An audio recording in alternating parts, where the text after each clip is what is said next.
Welcome back to the ECB Cyber-Bar Podcast. Look at your phone right now and think about your banking apps, your work emails, and your cloud storage. To you, it feels secure, it feels clean, like a well-lit street. But just beneath the surface lies a massive hidden ecosystem called the dark web. And today we're going to be pulling back the curtain on a threat that is closer to home than most people think. Welcome to part 1 of the dark web, and I'm your host Gamu. My co-host here is Munya, and yeah, let's get into it. Yeah, interesting stuff today. Yeah, that's right, Gamu. So for years there's been this myth, right, that the dark web is a Western phenomena, right? We watch it on movies, hackers in dark rooms, but are we safe over here, right? It always seems so far-fetched here in Zim, but that ignorance is exactly what cyber criminals take advantage of. Yeah, it's highly underestimated, rarely spoken about, especially in our local boardrooms, and it's a ticking time bomb. Just to ground us in the reality of how massive the shadow economy is, global law enforcement recently pulled off Operation Alice. They shut down over 373,000 fraudulent dark web domains run by a single network operator. Think about that scale. 373,000 sites. Wow. Yeah. Wow, that's an industrialized corporate machine, and it's all underground. Think about that. It's under the surface, and but today let's break it down. This whole terrifying myth, where the leaks are, and let's look at the dark web in its mutating form, right? And it's pretty much everywhere. I mean, the endpoints are everywhere. Your tablet, your phone, the apps on your phone, right? All those are access points, and exactly. I think let's break down why Zim institutions need a massive cybersecurity wake-up call. Absolutely. In this regard, yeah. But before we break that down, I think it's important that we first define what the dark web is, because I guarantee you somebody watching this might not be knowing. So the dark web is a hidden part of the internet that cannot be found using standard search engines like Google or your Microsoft Bing. It requires special encrypted software like the Tor browser to access, which allows both visitors and website hosts to remain completely anonymous. The catch is it's a one-stop shop for all kinds of sensitive data. So stolen credit cards, passports, IDs. You can get an entire new identity just by buying it through the dark web. So I just mentioned some of the things that are being bought on the dark web. Yep. And in the 21st century, the biggest commodity is not oil anymore, it's your data. And recently, a massive campaign called Fortibleed sent shockwaves through the cybersecurity world, whereby hackers successfully breached over 80,000 firewalls globally. Yeah, so Munya, could you tell us a bit more about who actually built the dark web? All right, I'll start by saying the dark web is real. I didn't believe it, but then I did some research on it, right? So it's actually real, right? And like the internet, it was built by the US government. So this was by a special naval department. They built it through some technology called Tor. I think you mentioned it earlier. Yeah. So it was created and funded by the U.S. Naval Research Labs, right? Way back in the 1980s, early 80s, and it was designed to protect secret government communications online, right? So they just built a layer. It's like underground communication tunnels that they'll siphon communications, right? Through code. And then with time they declassified it, right? And open source developers came on board. And in the early 2000s, the military released the code to the public. Right, so this was declassified technology, right? That was given to the public, right? Like, okay, do what you want. Use these tunnels. Use these secret tunnels. Yeah. Right. And then computer scientists and others, like-minded people, they launched the Tor project to give internet privacy to everyday people, like you and me, right? The good and the bad people. So the tech infrastructure of the dark web is built on networks that run on top of each other, like I was saying, right? Normal internet on the top, and then so we've got good internet and bad internet at the bottom. Yeah. So they use special software to hide who you are and where you're connecting from, etc. So so think of the normal internet as a map of like public highways. Yeah. Right, and then the dark web is more of a hidden system, right? A hidden system of tunnels running underneath those highways. Right. Okay. So yeah, it can essentially smash firewalls. It can run through anything. So with there was a campaign called the Fortibleed some years back, right? Interesting. I'll delve into that later. But yeah, that's the dark web for you. It's real, Gamu, and it is not a myth. Yeah. It is not a myth. Yeah. Absolutely. And in as much as you well explained that the dark web is kind of like an underground tunnel of the internet, a lot of people have the misconception that any campaigns, for example, Fortibleed, which affected the UK government, only affects that part of the world. But a skeptic might say, okay, that's the UK government. What does that have to do with the business or a ministry here in Zimbabwe? Could you tell us a bit more about that? Well, okay, think about this.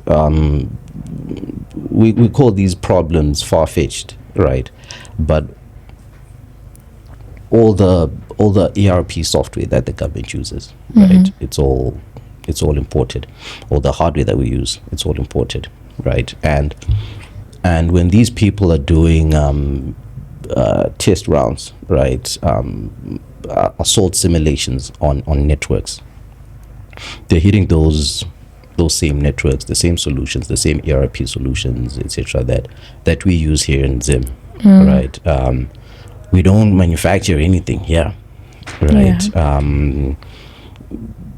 We use exact same systems. So if hackers find a flaw there, right, that lets them bypass 80,000 firewalls globally, guaranteed 200 of those firewalls will probably be in Zim. Yeah. So they'll use the exact same blueprint that they use there into Zimbabwe's networks, right? And if we're not prepared, it'll all go completely unnoticed. Yeah. Yeah, and like with the Fortibleed campaign, someone could use the excuse that it only affected the UK government, but it's not just governments that are affected, it's the corporate supply chain. A notorious cybercriminal group recently infiltrated Tata Electronics, which is a major supplier that manufactures Apple's iPhones. And they exfiltrated roughly 630 gigabytes of data and dumped it straight onto the dark web. Wow. Which is a very big deal because what they exfiltrated was unreleased information, proprietary blueprints, internal code names, and secret intellectual property for the upcoming unreleased, emphasis on unreleased, iPhone 18. So no one is above the program. Like literally when it comes to these attacks, whether you're a small company, whether you're a huge company, an individual, no one is above the program. And yeah, like you're saying, no one's above it, no one's bulletproof. Imagine how much they invested in their security infrastructure, right? And they still got hit, right? The supply chain was literally ripped open and exposed to the highest bidder. And these are people who invest heavily in security infrastructure. What about you and me, Gamu? Like who are running on McAfee antivirus? Yeah. Where does that leave us? Yeah, so it's awakening. But it's quite interesting when we talk about hackers, right? There's quite some few personas that have thrived, to legendary status. I don't know if you've heard of the legendary Paul LaRue. No, I have not. How old are you? All right. Yeah. All right. So Paul LaRue is a Zimbabwean-born computer programmer, right? I was born in the 70s, not too old. Yeah, and he's a computer genius. Started programming at a very young age. Then moved to South Africa, but he was born down in Bulawayo, Rhodesia at that time, right? So his first build was the EFOM software. Don't know if you've heard of that. That's a long time ago. Like it's cyber cryptic solution, right? It was quite popular at that time, right, for data privacy encryption. Okay. But anyway, from there, he learned how to encrypt, right? How to fortify data, right? So the master builder, right, became the master hacker. Yeah. Paul LaRue was it. Before you knew it, he was a key player in the dark web. He became so arrogant. He surfaced and actually started operating on the internet itself, right?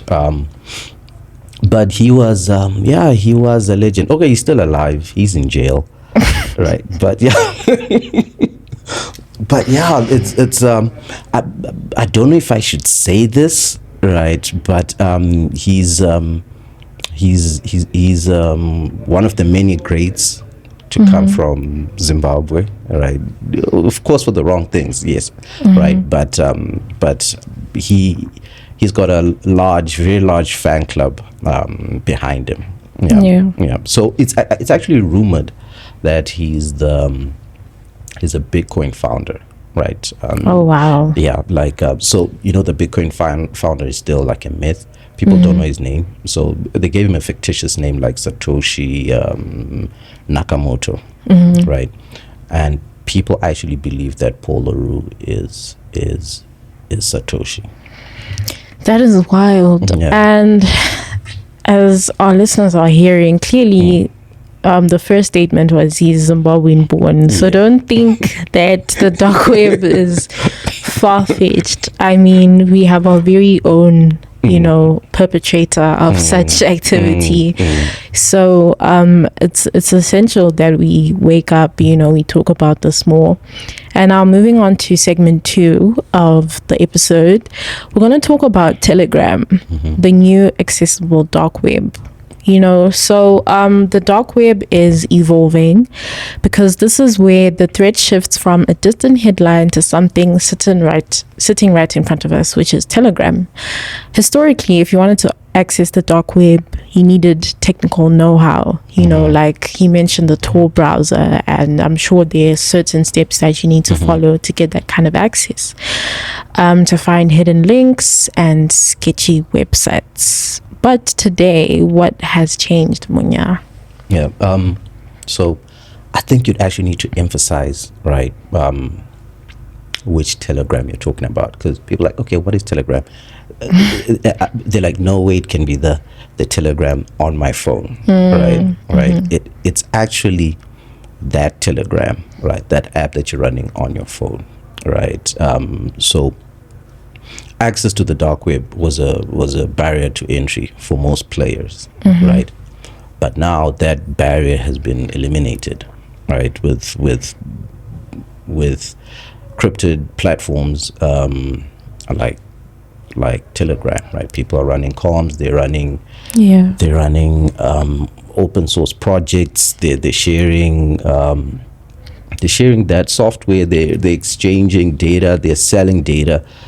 all via the Telegram platform. So we're not saying it's a bad app. We're just saying that it's become a portal, a vessel, right, for data movement, good and bad data, right? So, I think what you're trying to say is the dark web is now accessible to anyone. Yeah, it is. And the reason why cyber criminals are moving away from the traditional system of accessing the dark web is because law enforcement keeps on seizing their servers and things like that. So now they are setting up automated bots and private channels on Telegram to traffic stolen data, corporate login details, financial fraud tools, illegal contraband. The list goes on and on and on. But yeah, let's bring it closer to home, Munya. So like I was saying, a lot of people use WhatsApp, a lot of people use Telegram, and pretty much all you need is a disgruntled employee somewhere, right, or a tech-savvy student from HIT there, or a local fraudster. They don't need to be a coding genius anymore. They just need a Telegram link, right, that opens a portal to this big can of worms. So darkness is now accessible. Exactly. And you can literally join a channel, pay a few dollars via crypto or digital currency, and buy a database of leaked passwords. It sounds like I'm encouraging this, but we're just trying to make you aware. This is awareness, guys. This is awareness. Don't do this at home. But buy a database of leaked passwords, credit card details, software vulnerabilities. The democratization of cybercrime means that the person targeting a Zimbabwean business could be sitting in a cafe in Harare using a basic smartphone, leveraging tools bought on a chat app. That's how simple it is. And the fact that the builders of these platforms, telegrams and stuff, right, they have fortified their platforms, right? They're heavily encrypted, making it nearly impossible for anyone else on the outside to track and trace activity that's going on there, right? So in as much as they were protecting user data, right, and promoting privacy for their users, right, they've also boxed in the criminals, right? It's a safe haven for them, right? So it's scary, dark stuff. It is. And that brings us to the core of our episode today, which is the Zimbabwean blind spot. Why is the dark web so heavily underestimated? Why is it swept under the rug? You know, we've been talking about cybersecurity, we've been talking about AI, but we aren't talking about the dark web. Why is that? I think it goes back to the introduction. It's always been viewed as a myth. Right? Something that literally doesn't exist or so far-fetched, right? And we can't relate to it, right? I think there has to be a bit more awareness around that. The dark web operates in silence. That's its true strength. Okay. Yeah. And what do you mean by that? I think you kind of explained it, but just one more time. It's not loud, right? Look, I'm not gonna bump into you and say, where did you get those braids? And you're gonna say, I got them from the dark web. That's so random. Right? Yeah. You're not gonna bump into anybody saying, look at this, I got it from the dark web. Right? So there's no validation of its existence for the everyday guy, right? There's no proof of its existence. But it is a real network operating under our feet, and like I said, its true strength is in its silence. Okay. So a Zimbabwean institution could be breached today. Their data could be sitting in the dark web for the next 6 months or 1 year, being used to orchestrate identity theft. Remember earlier on I mentioned you can literally buy a new passport from the dark web, a new identity. And the executive board would have no idea. They think everything is fine because as long as their computers are still turning on, we're all good. Yeah. And look at it look at it from this perspective. Zim has a unique environment, right? We operate in a heavily digital space. We're reliant on the digital economy, like digital wallets, electronic bank transfers, right? Not so much the bank transfers, but the digital wallets. Yeah. Right. If someone were to get hold of a leaked corporate database owned by company XYZ, right, containing employee phone numbers, passwords, even birthdays, right, you can craft a highly sophisticated phishing scam. I mean, like emails alone, right? People always say that the people most prone to phishing scams are the lazy ones who've got a lot of time sitting behind their laptop in an office, right? And they're just curious. Email pop up. Where's this gonna take me? Right? Yeah. But anyway, just walking through that scenario, right? This information is harvested and it goes on auction in the dark web, and you're sitting 6 stories high in your office and you don't even know that your data is on auction in the dark web, right? And people are bidding. People buy this data, or people pay to use this data, right? So that could mean if I want access, if I'm selling corporate XYZ's data, right, I can just pay for access, right? Not to own the data, but I can just pay for access. Now imagine that. Imagine a pay for access model, and it's your data that's being savaged, right? That's being run through by these guys. Right? Yeah. So scary stuff. Okay. Well, we've laid out a very grim reality, but we don't want to scare our listeners. We want to provide a roadmap. If you're an executive, a business owner, or a head of IT/head of cybersecurity in Zimbabwe listening to this, what do you actually need to do? You need to ask yourself, what do you need to do to protect your institution from the dark web economy? You know, you're protecting it from cyber attacks and all of these other threats, you know, AI powered attacks and so on, but the dark web is often overlooked, and I think you need to start asking ourselves what we need to do to protect ourselves from that. So Munya, what would you suggest?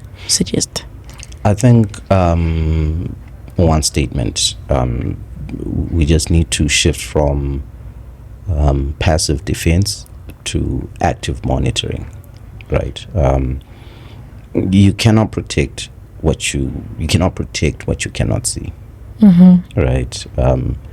We need to invest in actual dark web monitoring tools, like specific dark web monitoring tools, right? For each snake bite there's an antidote, right? And for this here you need specific tools, right? Your antivirus is not going to cut it, right? So specific solutions for specific problems. So tools like dark web tools, pretty much the name speaks for itself. They're dark web tools and they work in the dark web. So what they do is they go underground and start sniffing around for information and data that could be relevant to you, right?